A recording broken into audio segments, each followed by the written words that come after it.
Hi, my name is Matthew and I'm the new volunteer coordinator for Radio Lollipop Brisbane, Logan and the Gold Coast. Radio Lollipop is a children's hospital organisation and we provide care, comfort, play and entertainment to all the children in the hospital.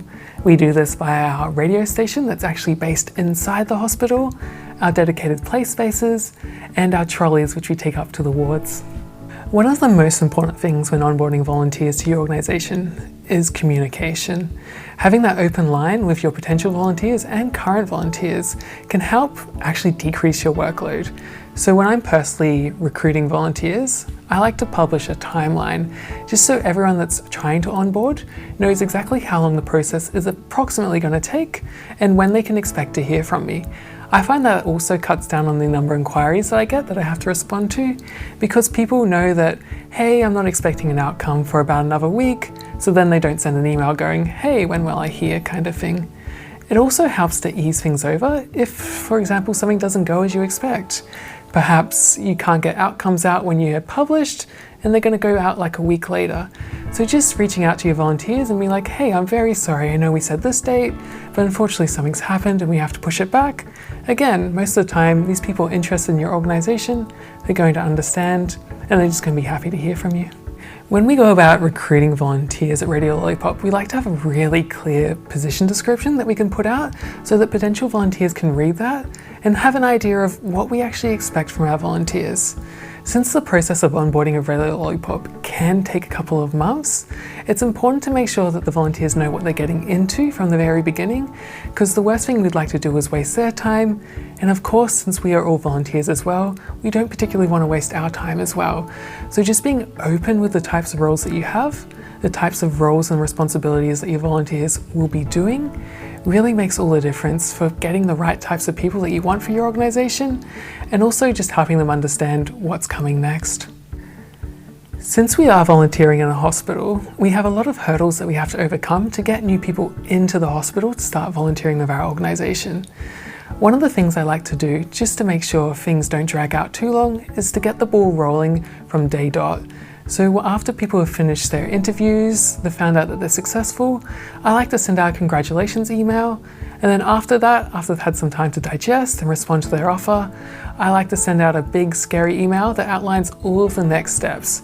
I try to format it in such a way that it's less overwhelming when they see it, but it more makes logical sense. So for example, we have hospital forms that we need to fill out. I like to provide the volunteers with all their hospital forms. We have Radio Lollipop forms they need to fill out. I like to provide links to all those forms. And then I also like to get them aware of what comes next, so organising hospital IDs and of course blue cards. So I don't expect the volunteers to action that from straight away, but I like to have it there just for the more proactive volunteers. And then as they go through induction, they learn more about these documents and I can send the email again to them and they can go towards that material having a new sense of mind and understanding what we expect from them. To help prepare our volunteers to become Radio Lollipop playmakers, we like to host a full-day induction session.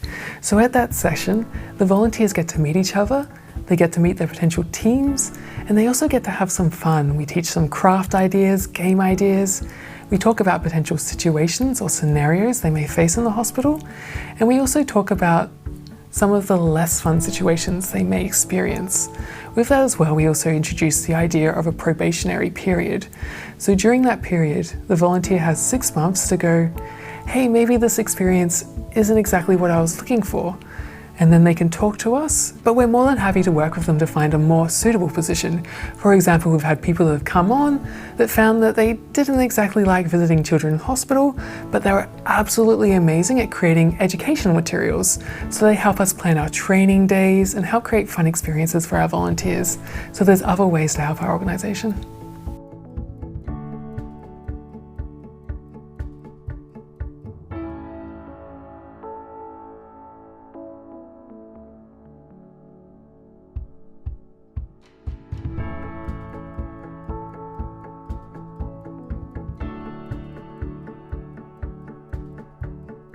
The two biggest challenges I guess I find as a new volunteer coordinator would be really dealing with onboarding and just the initial stages when you're dealing with inquiries.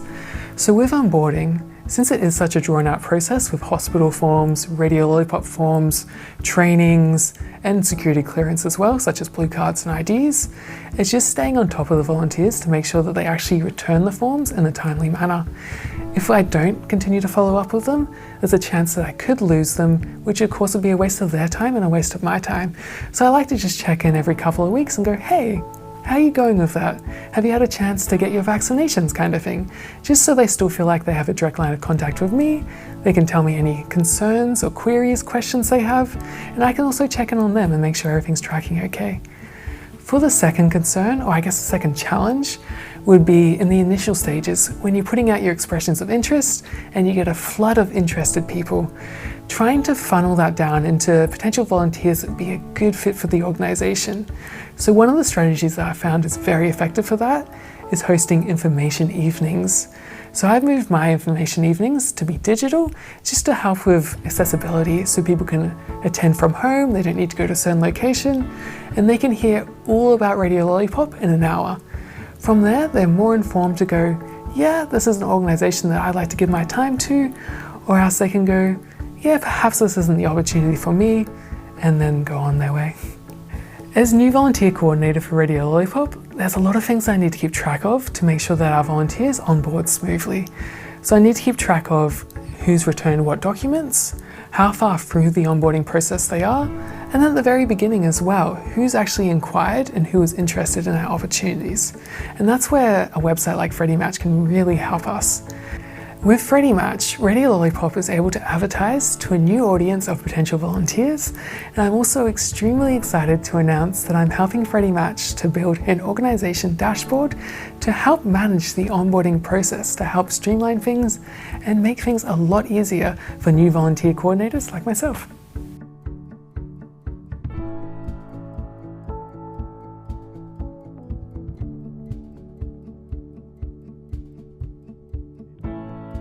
I guess the number one thing that I love about Radio Lollipop is just the people that I get to volunteer with every week. It feels like a second family, and I can honestly say it's the highlight of my week every week. It doesn't matter what happened during the day, 5 p.m, we arrive at the hospital and we're there solely for the children. We get the radio set up, we get the trolleys filled with craft supplies and games, and then it's go time. We put on our crazy costumes, we put on our weird personas, we start the radio, and then it's just all for the children.